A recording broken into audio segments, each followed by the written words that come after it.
2, me genera un esfuerzo 2, que es la fuerza 2 entre el área. Recuerden que el área no cambia en este momento. O sea, sí está cambiando, pero no lo puedo determinar. Me genera la deformación 2. Incremento la fuerza 3, me genera el esfuerzo 3 y me genera la deformación 3. Sigo incrementando. Pongo el área 4, la fuerza 4, me genera el esfuerzo 4 y me genera la deformación 4. Ahora voy a graficar estas coordenadas. Esfuerzo 1, deformación 1. Esfuerzo 2, deformación 2. Esfuerzo 3, deformación 3 y esfuerzo 4.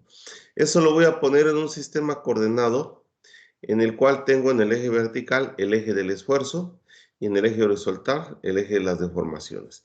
Es decir, grafico la coordenada. Esfuerzo 1, deformación 1. Esfuerzo 2, deformación 2. Esfuerzo 3, deformación 3. Esfuerzo 4 y así sucesivamente. Todos los puntos que se vayan generando. Y me va a hacer una gráfica. Y esta gráfica es la gráfica de las características de esa barra metálica que yo esté estudiando. Aluminio, bronce, acero inoxidable, acero al carbón, el acero que ustedes quieran. Bueno, ahora, ¿qué características tiene esta gráfica? Todos los metales tienen la característica que la primera parte de la gráfica, que es esta línea, hasta un determinado punto, es una línea recta, como se los puse aquí. Es una línea recta. Todos los metales tienen la primera parte, por eso se dice que los metales son linealmente proporcionales. Bueno, después de la recta, cuando termina la recta, empieza ya a ser curva. Y finalmente llega un punto donde el metal rompe y ya se deja de dibujar. Bueno, ahora, la primera parte donde se genera una recta es donde ocurre la deformación elástica. Es decir, que si yo en este punto de esfuerzo yo retiro la fuerza, el material se vuelve a encoger y regresa a sus dimensiones originales. Pero rebasado este punto que está aquí donde termina la recta, que se llama límite elástico, entonces, si yo le sigo aplicando esfuerzo y estoy por acá, y aquí digo, voy a interrumpir la fuerza porque ya no me conviene, ya el metal se queda deformado y ya no regresa a sus dimensiones originales. Entonces ya estoy en un lugar que se le llama zona plástica, es decir, el material se queda deformado. Entonces la gráfica está dividida en dos partes, en zona elástica y zona plástica. Bueno, finalmente el punto donde rompe la probeta se llama punto de ruptura. Es el valor del esfuerzo en el cual la probeta se rompe. Existe otro parámetro que se llama resistencia a la tensión. Esta definición de resistencia a la tensión no es otra cosa que el valor del máximo esfuerzo alcanzado del material en la prueba de resistencia a la tensión. Y ese se llama límite elástico. Es el punto donde termina la recta y empieza la curva. Bueno, cuando ustedes les dicen, esta recta es o esta ecuación dice que esta variable es linealmente proporcional con esta, ¿qué les dicen con ese parámetro? Cuando dicen es linealmente proporcional o es inversamente proporcional. ¿Qué significa eso? Eso lo han visto en matemáticas.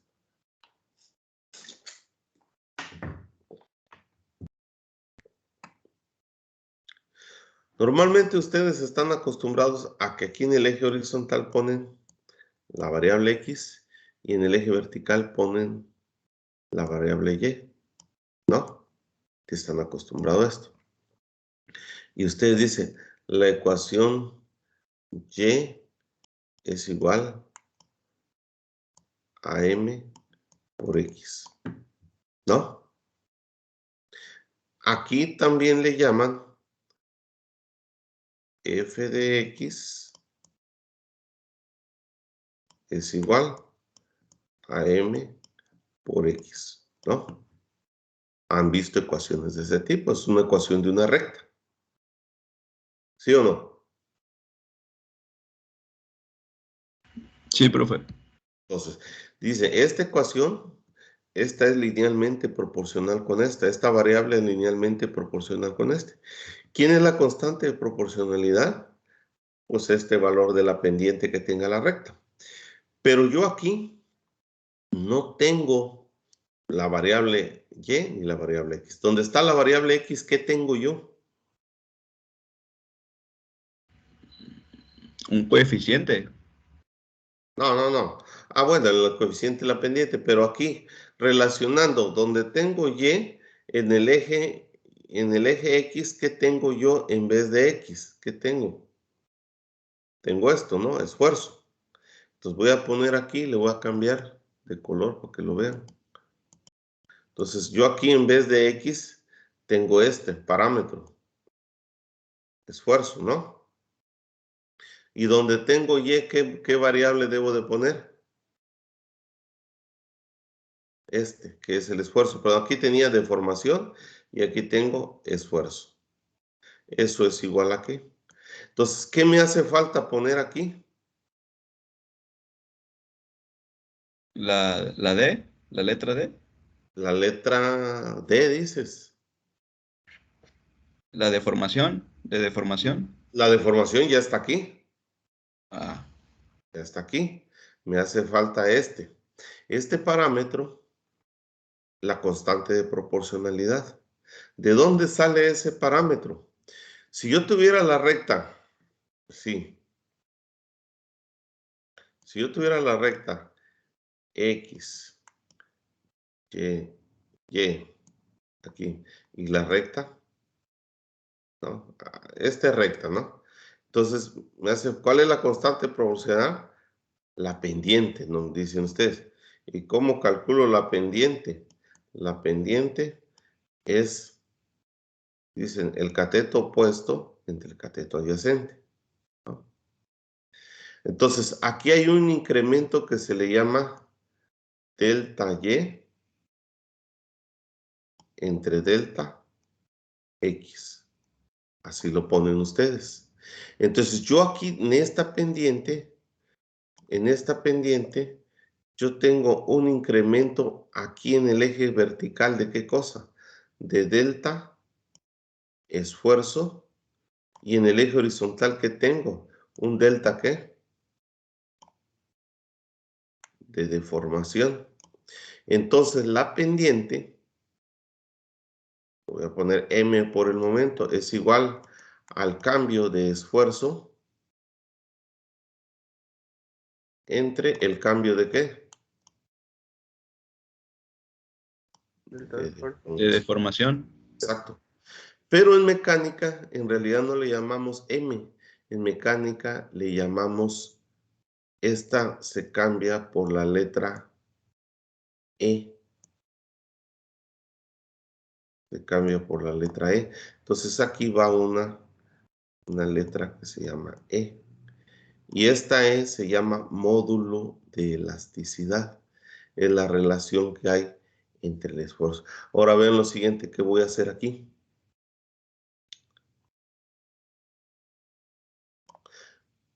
Voy a despejar E. La E va a ser igual al esfuerzo entre qué. Este pasa dividiendo entre la deformación. Y si ustedes revisan esta ecuación con esta que está aquí, ¿son o no son lo mismo? Solo que aquí está en forma de incremento. El módulo de elasticidad es igual al cambio de esfuerzo entre el cambio de la deformación. O en pocas palabras, si lo hago desde el origen, es el esfuerzo entre la deformación, la pendiente. Entonces, esta es la constante de proporcionalidad y se llama módulo de elasticidad. Este módulo de elasticidad es un parámetro que se obtiene de la prueba de resistencia a la tensión de un metal. Y entonces cada material tiene su módulo de elasticidad, el aluminio, el acero, el bronce, el cobre. ¿Y qué quiere decir? Que cada metal que se le haga un estudio tiene su gráfica característica. Es decir, algunas veces las gráficas son más paradas, otras son más inclinadas. Es decir, que esta gráfica representa los datos característicos de cada material. Me enseñan a mí cuáles son sus propiedades. Entonces, si se dan cuenta, aquí ya descubrimos una propiedad nueva que se llama módulo de elasticidad. ¿Y qué significa módulo de elasticidad? El módulo de elasticidad es el grado o representa el grado de elasticidad que tiene un material y es la constante que relaciona el esfuerzo con la deformación. También el módulo de elasticidad se dice que es un parámetro que depende directamente de las fuerzas de enlace atómico. Entre más fuerte es el enlace atómico, más parado es la gráfica, y entre más débil es el enlace atómico, más acostada es la gráfica. Entonces, eso es lo que significa módulo de elasticidad. Es la constante que relaciona el esfuerzo con la deformación. En otras palabras, es la constante de proporcionalidad. Y esta E solo es válida en la zona elástica, porque ya en la zona plástica ya no es lineal, ya no puedo decir que es linealmente proporcional. Solo es linealmente proporcional dentro de la zona elástica. ¿Alguna pregunta hasta ahorita? Profe, con proporcionalidad, ¿a qué se refiere específicamente? ¿A que tiene propiedades o que sus propiedades se No, pueden... mira, yo algo que he observado últimamente con ustedes es que los conceptos básicos de matemáticos están por la calle de la amargura. Proporcionalidad no significa propiedad, es el módulo de elasticidad. Propiedad es límite elástico, propiedad es la resistencia a la tensión, propiedad es saber cuál es su punto de ruptura. Pero proporcionalidad es un concepto de matemáticas que te lo enseñan desde el bachillerato. Te lo enseñan desde el bachillerato cuando ves el tema de funciones. Entonces, cuando te dicen proporcionalidad, te están diciendo que si tú tienes una recta, proporcionalidad quiere decir que si yo tengo la variable y aquí tengo la variable x, si la variable x aquí es 1, la variable y es 2, si aquí la variable aumenta a 2, aquí debiera aumentar a 4. Entonces estoy diciendo que si este aumenta a 2, si este aumentara a 3, ¿a cuánto debiera aumentar aquí la variable y? Aumentó de a 2 a 6? 4 a 6. Entonces eso significa proporcionalidad de variables. Entonces por eso decimos aquí que el esfuerzo es linealmente proporcional a la deformación, porque si yo incremento el esfuerzo al doble del primero, si la E2, la deformación es el doble, pues también cuando salta el esfuerzo el esfuerzo 1 a la deformación 2, aumenta el doble. Si aquí aumenta de este a este al triple, el siguiente debe ser aumentar al triple. Eso significa proporcionalidad, pero es un concepto meramente matemático, no nada tiene que ver con las propiedades. Ok, profe. Entonces pónganse abusados, pónganse a leer, estudien matemáticas, estudien todo, porque en realidad aquí estamos viendo conceptos de propiedades mecánicas, no estamos viendo conceptos matemáticos, que ya no es mi obligación estárselos explicando. Bueno, seguimos. Voy a cambiar. Ahora, ¿con qué se hace esa prueba de resistencia a la tensión? Vean lo siguiente, existe una máquina que es conocida como máquina universal o máquina de resistencia a la tensión. Muchas empresas las tienen. Muchas las tienen, pero no quiere decir que todas. Por ejemplo, Tansa, Gran Prideco, las empresas más importantes que producen mucho acero, muchos productos de acero los tienen. Empresas pequeñas no, porque resulta muy caro, porque estas máquinas llegan a valer, no sé, 4 o 5 millones de pesos. Bueno, ¿en qué consiste esa máquina de prueba de resistencia a la tensión? Esa máquina de prueba de resistencia a la tensión, me voy a tener que salir de esto porque este, este, voy a borrar aquí un poquito.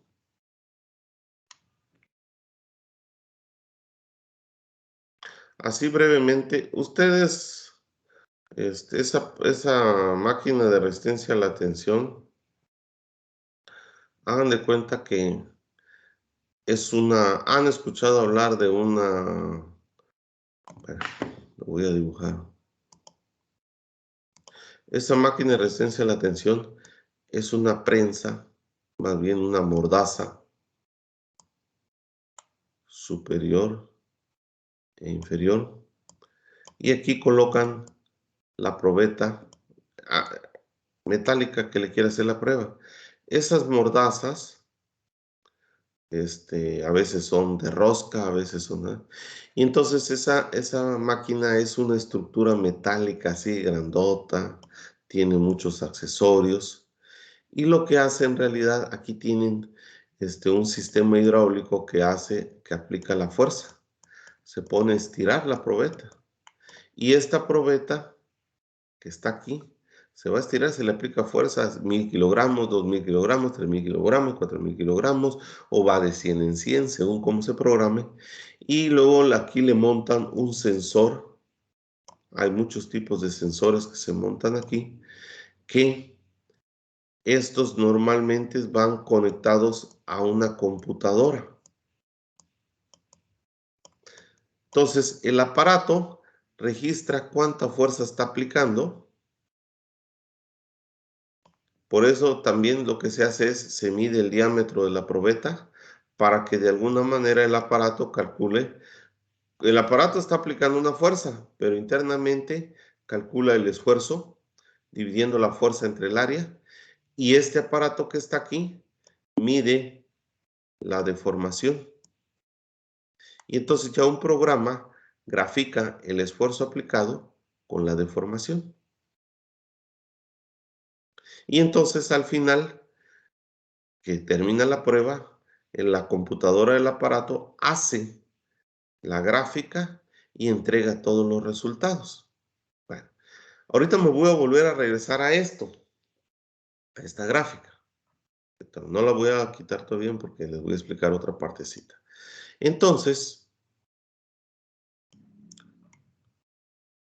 ya así en una forma un poco más real de fotografía, es esta, la mordaza superior, la mordaza inferior, y aquí está la barra. Aquí le llaman espécimen. Y este aparato que está aquí en medio es una mordaza que tiene dos abrazaderas aquí. Están normalmente separadas a 2 pulgadas y abraza esta abrazadera a la varilla, porque le estoy haciendo la prueba. De tal manera que mientras se estira la varilla, estas dos piezas se van separando. ¿Qué es lo que está midiendo? Está midiendo la deformación.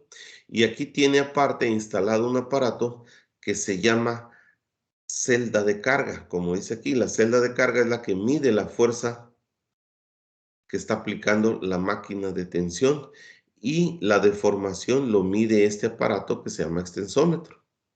Y al final traza la gráfica. Por eso se llama prueba, test y tensión. Prueba de resistencia a la tensión. Entonces, existen muchos tipos de probetas que se instalan en las máquinas de resistencia a la tensión. Existen probetas redondas como esta que está aquí. Medidas, hay muchas, no les voy a dar una medida en específico porque depende de la norma con la que se esté trabajando. Entonces, por ejemplo, si tienen ustedes un tubo de 10 pulgadas de diámetro y de espesor, no sé, 5 milímetros, pues de ese tubo sacan probetas, lo cortan, y entonces ahí no salen probetas redondas, salen probetas rectangulares. Y entonces así, depende de la forma del producto, salen. Este es un ejemplo de gráfica de resistencia a la tensión. Si se dan cuenta, esta es la parte recta, aquí termina la recta y se viene la zona plástica. Entonces, cada material tiene su recta, su gráfica y sus características, y que esa gráfica me muestra sus características. Si se dan cuenta, eso es un poco diferente a la que yo les mostré. Ya la curva, la zona curva es diferente. Bueno, ahora, esta es la parte que yo ya les expliqué, de dónde sale el módulo de elasticidad. El módulo de elasticidad relaciona linealmente el esfuerzo con la deformación. Y esta fórmula que relaciona el esfuerzo con la deformación se le llama, como dice aquí, ley de Hooke. Entonces dice aquí, entre más alto es el módulo de elasticidad, más altas son las fuerzas de enlace en el material. Entonces, por ejemplo, ven lo siguiente, aquí tiene dos módulos de elasticidad de dos materiales. Si ustedes observan, para ustedes, ¿quién es más fuerte, el aluminio o el acero? El acero. Entonces vean lo siguiente, el módulo de elasticidad del acero es 207 gigapascales y el módulo de elasticidad del aluminio es 76 gigapascales. Entonces quiere decir que si yo aquí dibujara el módulo de la recta, recuerden que el módulo de elasticidad es la pendiente. Entonces, si el acero tiene un módulo de elasticidad más alto, su recta sería aquí arriba, así, y más acostada hacia abajo sería el del aluminio. Entonces, para ustedes, ¿quién es más flexible? ¿El aluminio o el acero? El aluminio. Bueno, entonces ahorita van a ver lo siguiente. Bueno, voy a borrar esta partecita de acá y vamos a hacer una pequeña. Ustedes en este momento ya saben por experiencia que el aluminio es menos fuerte que el acero y saben que el acero tiene un módulo de elasticidad más alto que el aluminio. Entonces ven lo siguiente. Si yo trazo en una gráfica esfuerzo de formación, las rectas de ambos materiales. Entonces, más elevada, como su módulo de elasticidad es más alto, aquí quedaría el acero. El acero. Y más acostadito quedaría ¿quién? El aluminio. Ahora vean lo siguiente, ustedes me han dicho que me dijeron ahorita por experiencia que es más elástico el aluminio, entonces el acero tiene 207 gigapascales y este fue como 70 y tantos. Y ustedes me dijeron que el aluminio es más elástico que el acero. Eso es cierto. ¿De dónde lo puedo ver? Si yo a ambos materiales les aplico el mismo valor de esfuerzo, y yo trazo una recta para acá, inclinada, y entonces luego trazo una recta vertical, el acero se deformaría esta cantidad 1 y el aluminio se deformaría esta cantidad. Aquí le voy a poner deformación del aluminio y aquí sería deformación del acero. ¿Quién se deforma más?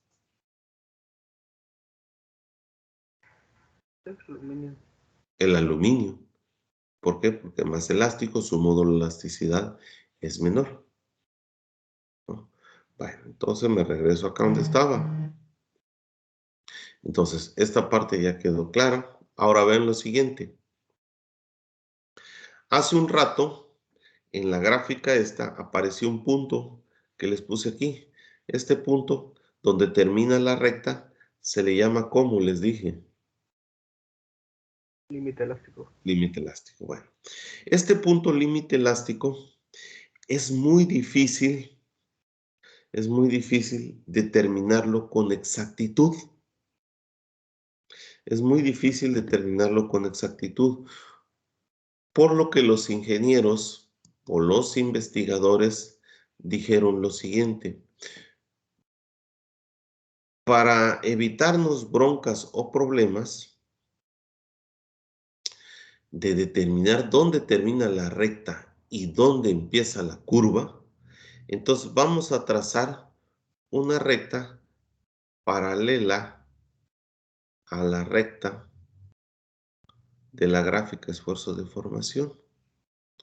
Donde corte a la gráfica, vamos a trazar una recta horizontal.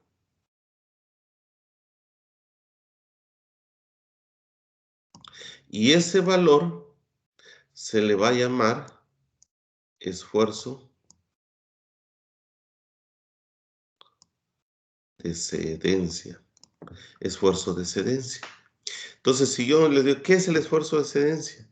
El esfuerzo de excedencia es aquel esfuerzo que se obtiene trazando una recta paralela a la gráfica esfuerzo de formación, donde corta la recta, genera un punto de esfuerzo llamado esfuerzo de excedencia.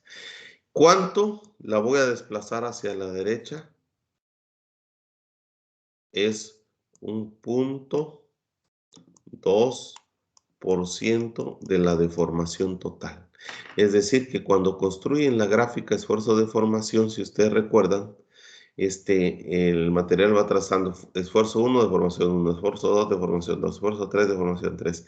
Cuando la gráfica, cuando se obtiene toda la deformación total, le sacan el 0.2 o el 0.02% y ese es o sea, desde aquí hasta aquí se deformó un total y ese total le sacan el 0.2% y ese es el puntito que está aquí. A veces es el 0.02 o el punto. Ahora ustedes se preguntarán, ¿para qué me sirve esta gráfica en la vida real? Bueno, para descubrir las propiedades mecánicas de los materiales. Encuentro cuál es su punto de rotura, encuentro cuál es su resistencia máxima a la tensión. Este punto, resistencia a la tensión, solo se define como el valor del esfuerzo máximo alcanzado en el material. Y este esfuerzo de excedencia. Ahora, si ustedes observan, este punto es más alto que cuando rompe. ¿Sí? ¿Sí o no? Sí. Bueno, ahora vean lo siguiente. Les voy a hacer la siguiente pregunta. Si ustedes tuvieran la oportunidad de ir a estirar una varilla hasta romperla, ¿qué creen ustedes que la varilla va a romper cuando alcance su máxima resistencia a la tensión? Es decir, el material tiene un valor de resistencia, de fuerza que puede soportar. ¿Creen ustedes que la varilla rompe cuando se alcanza ese valor de resistencia máxima del material? Sí, ¿Sí? sí. Sí, bueno, Y- ¿están de acuerdo todos? Yo digo que ¿O hay no. alguien que no esté de acuerdo? Yo digo que no. ¿Por qué? Porque todavía tiene un margen, ¿no? Hasta que se rompe. No, no, no, o sea, ahorita nada más es decidir, sin utilizar si hay margen o no hay margen. Solo yo voy a romper, le voy aplicando fuerza, fuerza, fuerza, fuerza, fuerza, fuerza. Voy incrementando la fuerza. La pregunta es, ¿creen ustedes que va a romper hasta que alcance su valor de fuerza máxima o rompe o a un menor valor? O pues hasta el máximo. Bueno, entonces, en conclusión, todos dicen que rompe hasta el máximo valor, ¿no? Bueno, de acuerdo a lo que les puse en la gráfica acá, yo como ya lo sé, puse este punto más bajo. Ahora les voy a explicar por qué la probeta o cualquier material que ustedes analicen o estudien en la vida real nunca rompe a su valor de resistencia máxima. La razón es la siguiente. Voy a dibujar la probeta aquí y la voy a poner en color azul. La probeta tiene un diámetro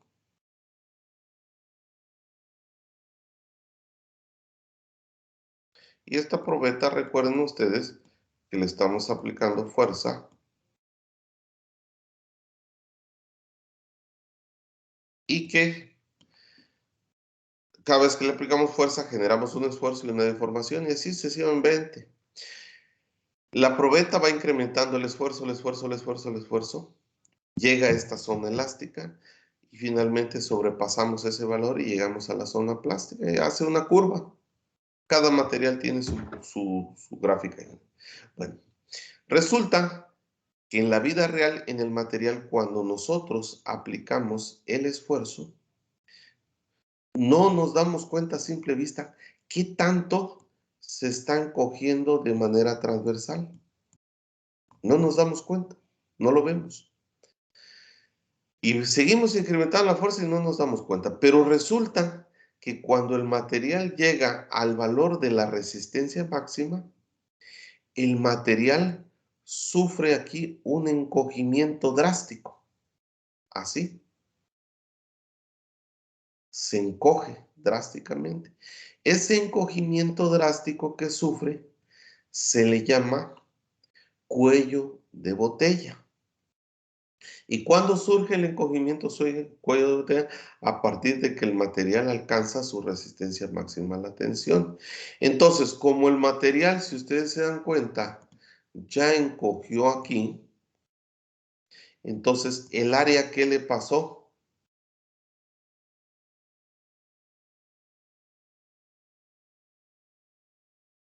cambió. ¿Más grande o más chica? Más chica. El área disminuyó. Como el área disminuyó, ya necesita menos fuerza para romperse. Por eso aquí disminuye el valor del esfuerzo necesario para que se rompa. Bueno, ¿y qué está sucediendo internamente en el material, en esa partecita, cuando encoge aquí? Resulta que internamente se generan unos microporos en la zona esta acá. Y esos microporos son huecos vacíos que reducen el área del material. Y por eso es que encoge drásticamente y finalmente el material rompe. Pero el material no rompe a su valor de resistencia máxima, rompe a un menor valor. Y no crean que son los únicos que teníamos la creencia de que el material rompe siempre a su valor de resistencia máxima, ¿no? Siempre rompe a un menor valor. En su momento, pues, me pasó exactamente lo mismo, ahora que yo ahora ya lo sé. Y ahora ustedes ya lo saben por qué un material no siempre va a romper a su valor de esfuerzo máximo. Entonces, ya finalmente, cuando encoge aquí, después de esto, pues ya viene la ruptura, el material se rompe y ya ahí para este punto, ahí para la prueba. ¿Sí? Y finalmente la computadora pues ya hace la gráfica. Bien, ¿alguna pregunta hasta ahorita? ¿Cómo había dicho que se llama cuello de qué, Cuello de profe? botella. Ah, Cuello de cuello de botella. botella. ¿A eso Cuello de se le botella. llama cuando se rompe? ¿O cómo? Sí, el cuello de botella es el proceso que ocurre a partir de que se genera el esfuerzo máximo de resistencia a la tensión, el encogimiento. Ah, ok, ok, ok, sí. Primero empieza a encoger y ya después, bueno, bueno, voy a hacer lo siguiente para explicar esa última parte.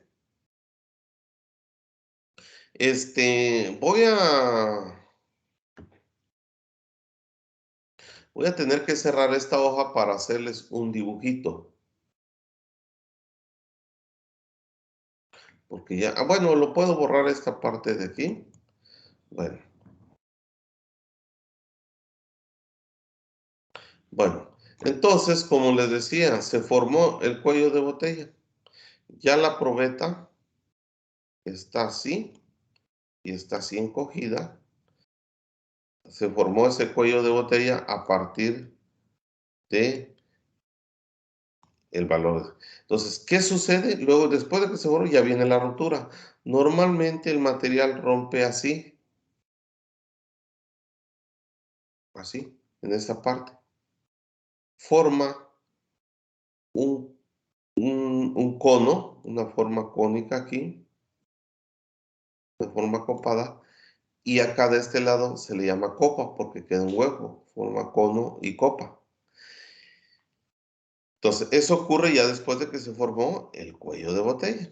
Y ya después viene la ruptura. Y normalmente este ángulo más o menos tiene que ser, forma aproximadamente 45 grados, porque el material aquí donde rompe forma de los planos de deslizamiento. ¿Se acuerdan el otro día cuando vimos los planos de deslizamiento, cuando les preguntaba yo qué ángulo había entre este plano y este? ¿Qué ángulo había? Y me contestaban 45 grados, 45 grados. Sí. Es esto, de ahí esto surge por los planos de deslizamiento donde rompe el material. Entonces forma, ahora, cuando ocurre este tipo de ruptura de forma de cono y copa, se dice que el material sufre una ruptura tipo elástica.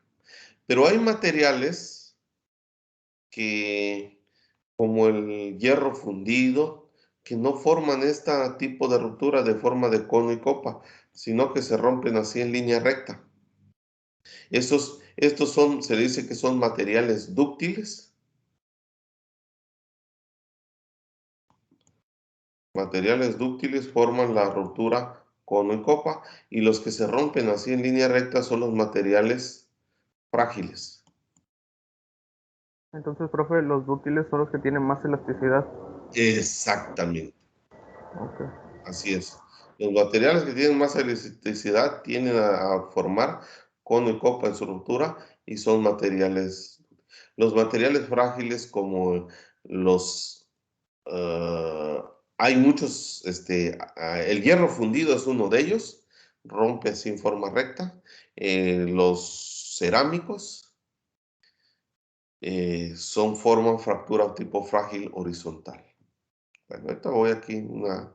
Bueno, entonces, voy a esta.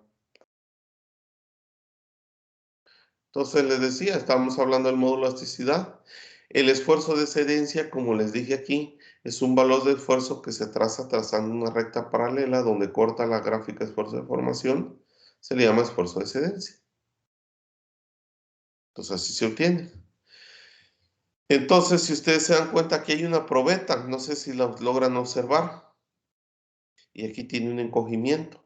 Se supone que aquí lo que hicieron fue detener la prueba, que no se rompiera, pero después del cuello de botella, después de la resistencia máxima a la tensión, venía ya la ruptura.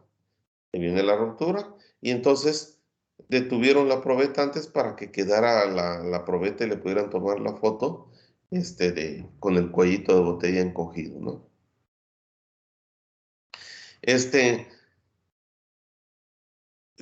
¿Qué horas son?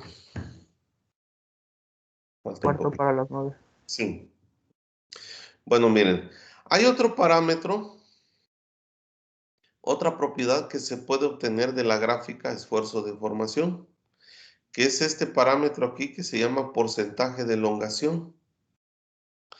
¿Recuerdan ustedes que al inicio de la explicación esta, les dije que se marcaba 2 puntos a 2 pulgadas, que se le llamaba longitud inicial, y finalmente lo normalmente que se hace es marcar esos 2 puntos. Luego después ya al final de que termina la práctica, cuando formó el cuello de botella y rompe, estos 2 puntos iniciales que estaban a 2 pulgadas quedan separados. Y eso se le llama longitud final. Se juntan las dos mitades de la probeta rota, se juntan las dos mitades, se pega y se mide con un vernier cuánto midió la longitud final. No sé si queda clara esa parte que le estoy explicando ahorita. Al inicio de la probeta se le marcan 2 puntos a 2 pulgadas. Cuando ya la probeta se estiró y llegó, formó el cuello de botella y se rompió, queda aquí la ruptura. Se juntan las dos mitades, pero los puntos iniciales que marqué ya no están a 2 pulgadas, ya están más separados, uno acá y otro acá. Mido la longitud final de esos 2 puntos. Cuando ya la probeta quedó deformada, y la inicial yo ya la tenía que eran 2 pulgadas. Entonces voy a aplicar esta fórmula que aparece aquí. La longitud final menos la longitud inicial entre la longitud inicial. Este se llama porcentaje de elongación. ¿Y para qué me sirve este porcentaje de elongación? Aquí lo voy a multiplicar por 100. Me va a indicar el grado de ductilidad que tiene un metal hasta el punto de ruptura. Por ejemplo, como dice aquí abajo, el porcentaje de elongación para un aluminio puro es del 35%. En cambio, si yo tengo un aluminio aleado, es aluminio, pero tiene otros elementos de aleación, su porcentaje de elongación es del 11%. Quiere decir que el aluminio puro es más elástico y el aluminio aleado es menos elástico. Quiere decir que este tiene un módulo de elasticidad más bajo y este tiene un módulo de elasticidad más alto. Y este, de alguna manera, solo sirve para saber el grado de ductilidad que tiene un material. Y se calcula así: longitud final menos longitud inicial entre longitud inicial, multiplicado por 100. Y solo sirve para medir el grado de ductilidad del material. Bueno, también existe esta fórmula que se llama porcentaje de reducción de área. Ahora, ustedes ya saben lo siguiente, que al inicio de la práctica la probeta tenía un diámetro aquí, es con el que se realizó la prueba. Pero después de que pasó la resistencia máxima, la probeta encogió, formó el cuello de botella. Cuando rompa, va a romper aquí en el cuello de botella. Su diámetro disminuyó. Al disminuir su diámetro, pues disminuye el área. Entonces, inicialmente tenía un área que se llamaba área inicial. Cuando terminó la práctica, terminó con un diámetro final más reducido. Entonces también se aplica esta fórmula. Porcentaje de reducción de área es el área inicial con la que empezó menos el área final entre área final. Lo multiplico por 100 y también me va a dar el porcentaje de reducción de área de los metales. Bueno, ¿y para qué sirve este? Ahora vean lo siguiente. Si leen aquí, el porcentaje de reducción de área en un metal decrece en el caso de la presencia de porosidad. Entonces, ¿qué quiere decir? Que entre el porcentaje de reducción de área es más, por decirlo así, se vuelve, no es que decrezca, sino que si un material tiene porcentaje de reducción de área, o sea, su área disminuyó drásticamente, entonces quiere decir que tiene defectos el material en su proceso de fabricación. Entonces, para eso sirve esta fórmula. Y de alguna manera también sirve para medir, ¿qué dice aquí? ¿Para medir qué? La ductividad. Exactamente. Tanto este porcentaje de elongación como el porcentaje de reducción de área, ambos ayudan a medir el grado de ductilidad del material. Pero este en específico, el porcentaje de reducción de área, ayuda a medir los defectos. Si reduce su porcentaje de reducción de área drásticamente en un metal, quiere decir que el metal tiene defectos internos.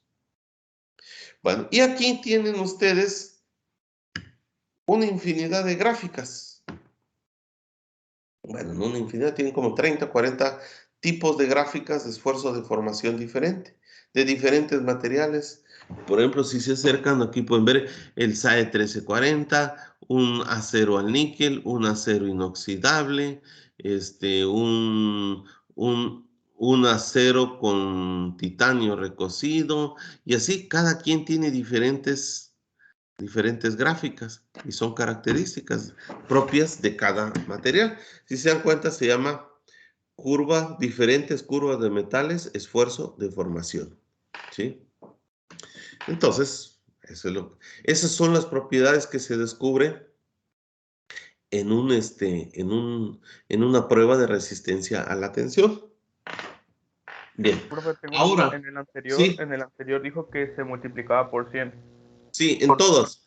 No lo tiene aquí, porque si te das cuenta dice 35%, pero aquí esta va multiplicado por 100 el porcentaje de elongación y el porcentaje de reducción de área. Ambas van multiplicadas por 100.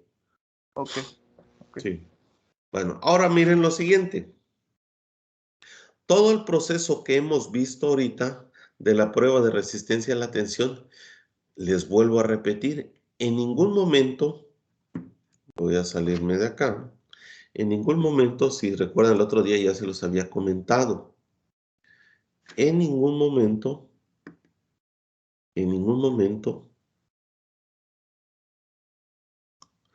aquí hablábamos de que era, les decía yo, el esfuerzo es igual a la fuerza entre el área, pero nunca a lo largo de todo el estudio de la probeta cambió el área. Siempre se manejó la misma área inicial, desde aquí, todo hasta acá. No hubo un cambio de área. Y todo este proceso, como se los dije el otro día, se llama gráfica esfuerzo de formación ingenieril.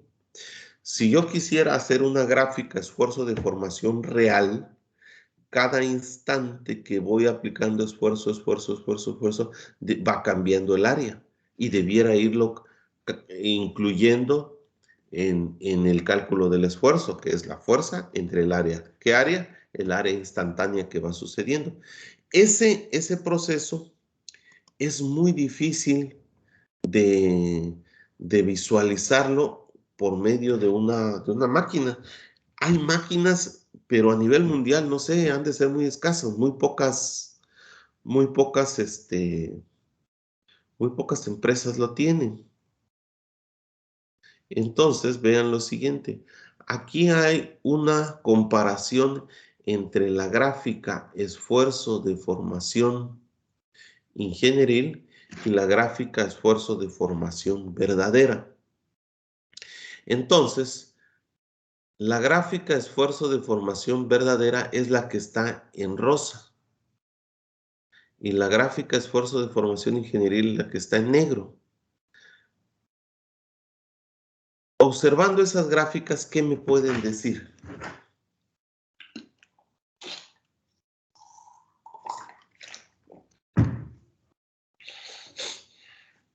Que una su ruptura es mayor que la otra.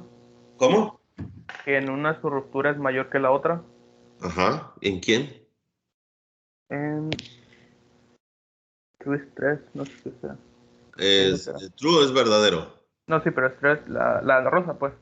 Eh, Esta es la gráfica esfuerzo de formación verdadera y esta es la gráfica esfuerzo de formación ingenieril. Es decir, en esta consideran el cambio de área instantáneo que va ocurriendo y en la de negro no, solo el área inicial que se midió y ya. En la gráfica esfuerzo de formación verdadero, como dice aquí, el área va cambiando instantáneamente y lo meten en una fórmula, que es esta que está aquí, por medio de un integral, Y el esfuerzo verdadero, siempre, el esfuerzo ingenieril, como dice aquí, el esfuerzo ingenieril, el área no se considera su cambio, siempre es la misma área, always, siempre. Bueno, ¿qué quiere decir esto? Si ustedes se dan cuenta, ambas gráficas en la parte recta, ¿cómo son? Iguales. Iguales. En una pequeña partecita de la zona plástica, también como son Iguales también. iguales. Y aquí es donde sufre una separación. ¿Qué quiere decir? Que si yo hago una gráfica esfuerzo de formación ingenieril, obtendría este valor. Si a ese mismo material le hiciera una gráfica esfuerzo de formación verdadera, obtendría este valor más arriba. ¿Qué quiere decir?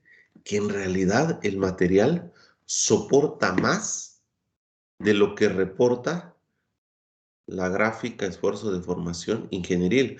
Por lo tanto, el hecho de solo considerar el área inicial, no estamos cometiendo, por decir así, un error grave, porque en realidad el material soporta más. Ahora, ya esto lo voy a hacer mañana. Mañana, acuérdenme que iniciando la clase les tengo que explicar para qué sirve el esfuerzo de cedencia, para qué sirve la resistencia máxima a la tensión, para qué sirve el punto de ruptura. Con eso debo de empezar mañana y me lo tienen que recordar, por favor, no se me vaya a olvidar. Es importante, tienen que saber ese dato. ¿De acuerdo? Ok, Entonces, no se profe. les vaya, no se les vaya a olvidar, Sí, le recordamos. por favor, porque es importante. No se vaya a ocurrir ponerles esa pregunta en el examen y ustedes me van a decir, nunca lo dijo. No, mañana se los tengo que decir porque esa es la última parte con la que termina ya este experimento, la explicación de este experimento. Entonces, no dejen ustedes de leer y estudiar todo ese tipo de cosas porque son conceptos nuevos, ¿no? Y ya después vamos a pasar a esta nueva prueba que se llama dureza. Bueno, ya lo dejamos para que ustedes vayan a su siguiente clase. Pero, les recuerdo, por favor, recuérdenme esa parte mañana. Ok, profe, está bien. Hasta Sale, mañana. que tengan buen día. Hasta luego. Hasta luego. Igualmente, profe. Hasta mañana. Hasta mañana. Hasta luego, profe. Hasta luego. Buen día.